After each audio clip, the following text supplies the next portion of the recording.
मोहतरम नाज़रीन अस्सलामु अलैकुम। बाजी के रुखसती वाले दिन जब हम दूल्हा के घर पहुँचे तो सबसे पहले जो लड़का इस्तकबाल को आया वो दूल्हा का छोटा भाई कासिम था। सांवला सलोना, छोटी छोटी आँखें जिनमें जहानत की चमक थी। बाजी को कमरे में पहुँचाकर मैं बाहर आ गई क्योंकि दुल्हन के कमरे में औरतों का रश था। मेरा दम घुटने लगा था। मैं बरामदे में खड़ी हो गई और गहरे गहरे सांस लेने लगी। तभी कासिम वहाँ आ गया और मुझे एक ठंडी बोतल देकर कहा, ये पी लें, आपकी तबीयत ठीक हो जाएगी। उस वक़्त अंदाज़ा हुआ कि उसकी नज़रें मेरे ताक़ुब कर रही थी। जितनी देर मैं वहाँ रही वो किसी न किसी बहाने चक्कर लगाता रहा। मैंने सोचा ये लड़कों की पुरानी आदत है और शादी पर बड़े ही उनको माफ़ कर दिया करते हैं। शादी के बाद बाजी अक्सर दूल्हा के साथ आ जाती। हम बहुत कम उनके घर जाते थे। मुझे दोबारा वहाँ जाने का मौका ही ना मिला। वक़्त गुज़रते देर नहीं लगती, साल पलक झपकते बीत गया। जिन दिनों बाद बाजी के यहाँ पहले बच्चे की आमद थी, इन्होंने अम्मी को बुलवा भेजा और मुझे भी साथ ले गईं। तय हुआ कि बाजी हस्पताल जाएंगी क्योंकि उनके घर में हस्पताल नज़दीक था। लिहाजा बाद में मेके आने की बजाय उन्होंने अपने घर जाने को तरजीह दी थी। इन दिनों मेरे बीए के फ़ाइनल के पर्चे हो चुके थे। कॉलेज से मैं फ्री हो चुकी थी। अम्मी 2-4 दिन बाद बाजी के पास रहकर आ गई और मुझे कहा कि फ़ोन करके बहन की खैरियत मालूम कर लो। मैंने फ़ोन मिलाया तो कासिम ने फ़ोन उठाया। जो बात कहती तो जवाब मिलता। क्या कहा? ज़ोर से बोलो, ऊंचा सुनता हूँ। दरअसल वो मेरी आवाज़ पहचान चुका था। मैंने फ़ोन रख दिया। पता नहीं लड़के इस तरह का मजाक क्यों लड़कियों से करते हैं। वो बहरा न था, मुझे सताने को वो बहरा बन जाता था। सो मैंने इस मामले को कोई अहमियत ही न दी। अपने ख्याल के मुताबिक मैं गलती की उम्र से निकल आई थी। किसी हद तक खुद से नाज़ा भी थी। जब किसी लड़की के मुतालिक सुनती कि किसी लड़के के इश्क में ख्वार हो गई तो गुस्सा आता कि ये लड़की का ही कसूर है। मैं भी तो हूँ, किसी की क्या मजाल कि मेरी तरफ दोस्ती का हाथ बढ़ाए। ऐसी लड़कियों का खूब मजाक उड़ाती थी मैं, जो जानबूझकर बेवकूफ़ बनती थी। कहते हैं ना, गरूर का सर नीचा होता है। सच ही कहते हैं। मुझे गरूर की सज़ा मिली थी। भांजे की खातिर बाजी के घर अम्मी का आना जाना मुतवातर रहने लगा। मुझे उस मुन्ने से बहुत प्यार हो गया था। उसी आमदोरफ्त के दौरान कासिम से मैं बेतकल्लुफ़ हो गई। अब जब वो फारिग होता, रात गए मुझे फ़ोन करता। मैं गोया उसी इंतज़ार में होती कि झट फ़ोन उठा लेती। मैंने किताबें फ़ोन के पास टेबल पर रखी हुई थी। रात को पर्चों की तैयारी के बहाने सोफ़े पर फ़ोन के पास बैठी रहती थी। जब सारी दुनिया सो जाती, हमारे आरज़ुओं के दिए चल उठते थे। घंटों गुफ्तगू होती। इम्तिहान सर पर था, मगर कैसी तैयारी और कहाँ की तैयारी। घर वालों के ख़्याल में मैं सारी सारी रात पढ़ पढ़ के, लेकिन मैं यहाँ कुछ और ही सबक पढ़ रही थी। एक दिन बाजी के ससुर ने कासिम को मुझसे बात करते देख लिया। उन्होंने बेटे को खूब डांटा। बाजी से भी कहा कि अपनी बहन को कहो फ़ोन ना उठाया करे। बाजी ने शोहर से कहा कि तुम अपने भाई को समझा लो, मेरी बहन को फ़ोन ना किया करें। हाँ, अगर ऐसे ही उल्फत हो गई है तो फिर अपने माँ बाप को राज़ी कर लो, मेरी बहन का रिश्ता मांग ले। डिप्लोमा कोर्स के लिए कासिम लाहौर चला गया था। उसके जाने के बाद कई दिन तक फ़ोन ना आया। मैं बहुत बेचैन थी, बेकरार थी। जब बेचैनी ने सुकून ना लेने दिया तो एक रात 2 बजे मैंने ख़ुद इन्हें फ़ोन कर दिया। फ़ोन बाजी के ससुर ने उठाया। हेलो, कहाँ तू? मैं आवाज़ न पहचान सकी क्योंकि कासिम से मिलती जुलती आवाज़ थी। सोचा ये कासिम बोल रहा है।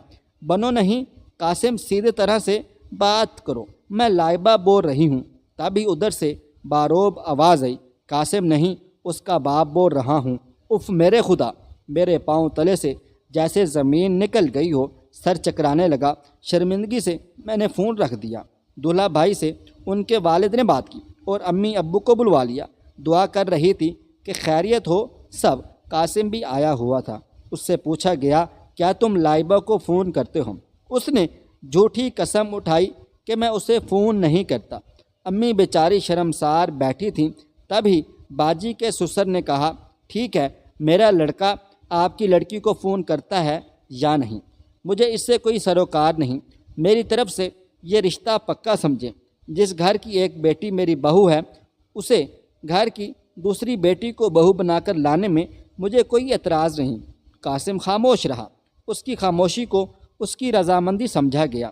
अम्मी ने सुख का सांस लिया और मैं तो खुशी से फूले न समा रही थी, क्योंकि मुझे कासिम पसंद था, क्योंकि वालदा अपने भतीजे आसिफ से मेरा रिश्ता करना चाहती थी। उन्होंने मामू से वादा कर रखा था, लेकिन दरमियान में ये ऐसा ड्रामा हो गया कि वो मजबूर हो गई।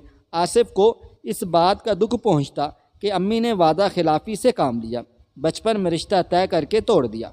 मामू ने नाराज़ होकर हमारे घर आना छोड़ दिया था, लेकिन मुझे इसकी क्या परवाह थी।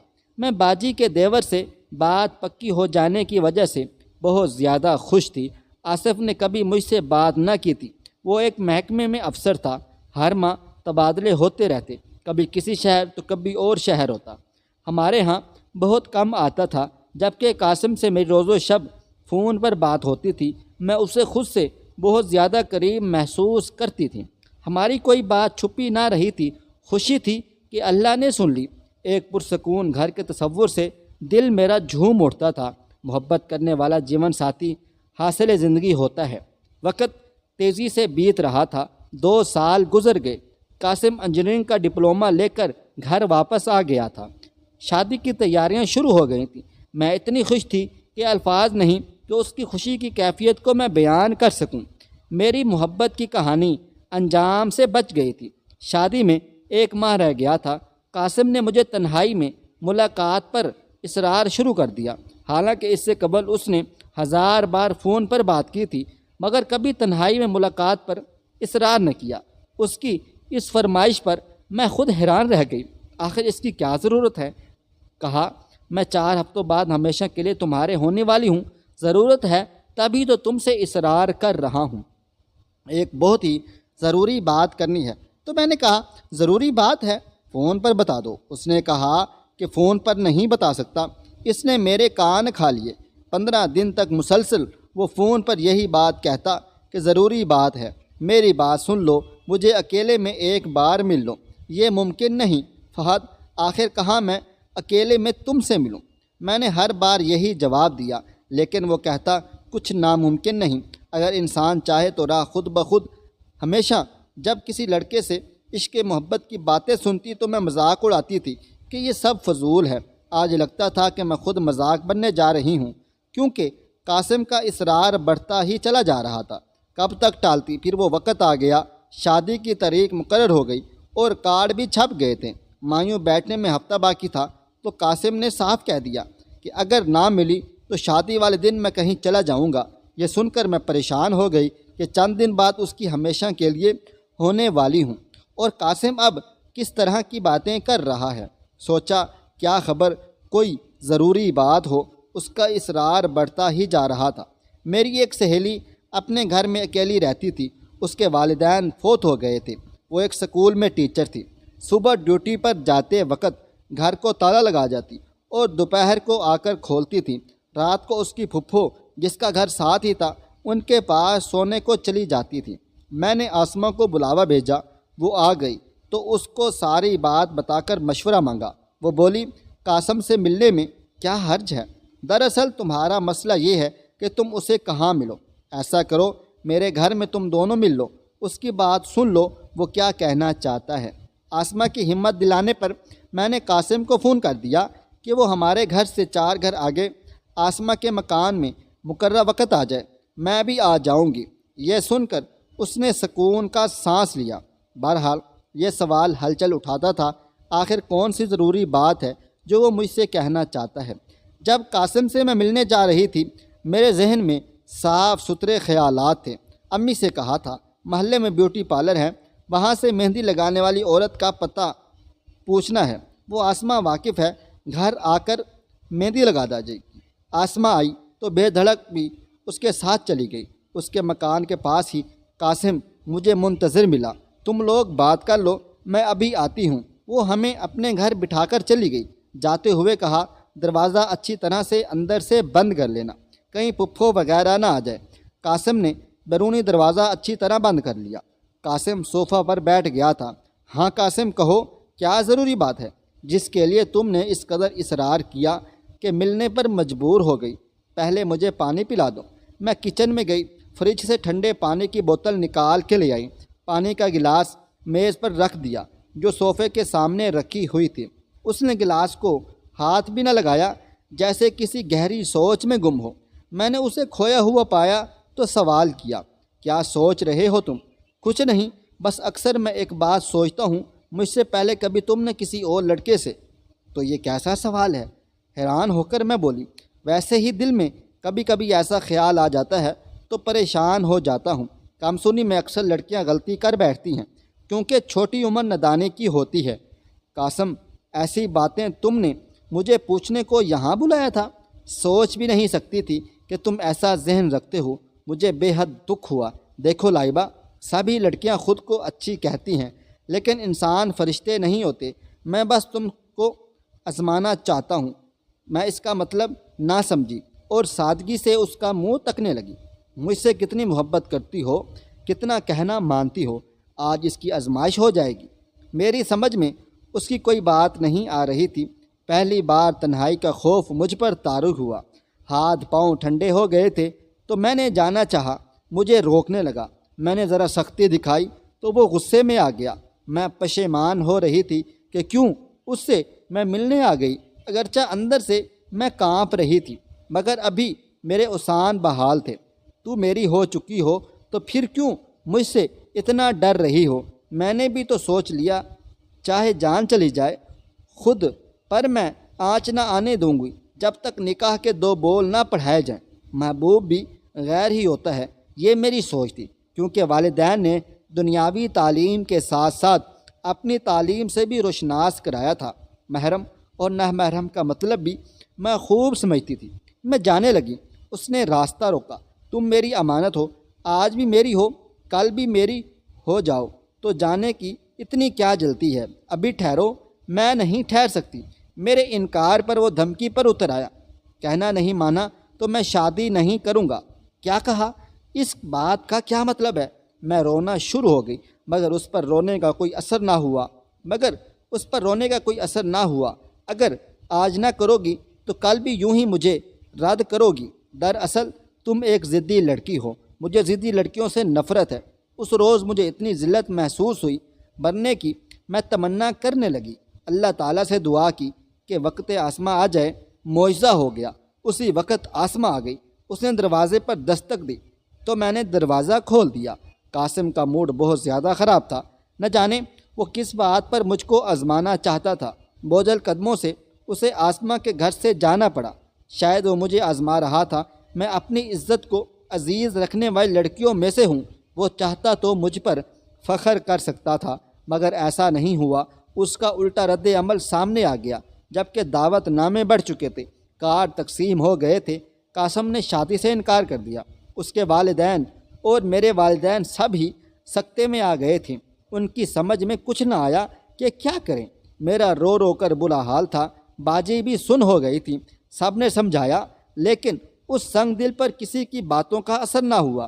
باپ کا غصہ اور نہ ہی ماں کی منت سماجت کام آئی۔ میری بہن کے رونے نے بھی اثر نہ کیا اور نہ ہی دولہا بھائی کی دھمکیوں سے وہ ڈرا۔ الٹا مجھ پر تہمت دھری کہ جو لڑکی شادی سے پہلے مجھ سے ملنے آ سکتی ہے وہ یہ سب کسی اور کے ساتھ بھی کر سکتی ہے۔ قاسم نے مجھے میری پاک دامنی کی کتنی بھیانک سزا دی تھی۔ شادی سے ہفتہ پہلے میری خواہشات کی قبر بنا ڈالی۔ والدہ رو رو کر ہلکان تھی۔ بالآخر میں نے امی جان کو سارا ماجرا بتا دیا کہ وہ مجھے آزمانا چاہتا تھا، تب ہی اکیلے ملنے پر مجبور کیا۔ آپ افسوس نہ کریں، آپ کی عزت خاندان بھر میں خاک میں نہیں ملی۔ میں نے ایک ایسے شخص سے اپنی عزت بچا لی جو خود بد کردار تھا، جو میرے بارے میں بڑی بڑی باتیں سوچتا تھا۔ ذرا سوچئے، اگر شادی کے بعد وہ میری پاک دامنی پر شک کرتا رہتا، مجھے اس بات کا طعنہ دیتا کہ اکیلے مکان نے اس کی عزت کا تحفظ نہیں کیا، تب کیا ہوتا؟ وہ مجھے بعد میں ضرور طلاق دے دیتا۔ شکر ہے اللہ کا میں بچ گئی۔ خدا جانے وہ کن حالات کا پجاری تھا۔ امی کو میری بات سمجھ میں آ گئی۔ انہوں نے سچ اگل دیا کہ ہم اس غلط انسان سے بچ گئے۔ 2 سال بعد ایک روز ماموں جان گھر آئے اور امی سے کہا کہ لائبہ کا رشتہ ٹوٹ گیا ہے، اس پر اللہ کی کچھ مصلحت تھی، اب دوبارہ رشتہ ہم جوڑ لیں تو کیا برائی ہے؟ میری شادی آصف سے ہو گئی تھی۔ आसफ आला ओहदे पर फाइज थे कि लड़कियां ऐसे जीवन साथी का तसव्वुर करती होंगी। मैं ऐशो आराम की ज़िंदगी बसर कर रही थी और मेरा ज़मीर बिल्कुल मुतमईन था कि मैं एक पाक दामन लड़की थी जिसका सिला खुदा ने शोहर की मोहब्बत के बदले में दिया था। जबकि कासिम धोखेबाज को धोखा ही मिला। उसने शादी की, जिस लड़की से की वो उसे छोड़कर चली गई। यूँ वो बदकिस्मत इंसान बर्बाद ही रहा।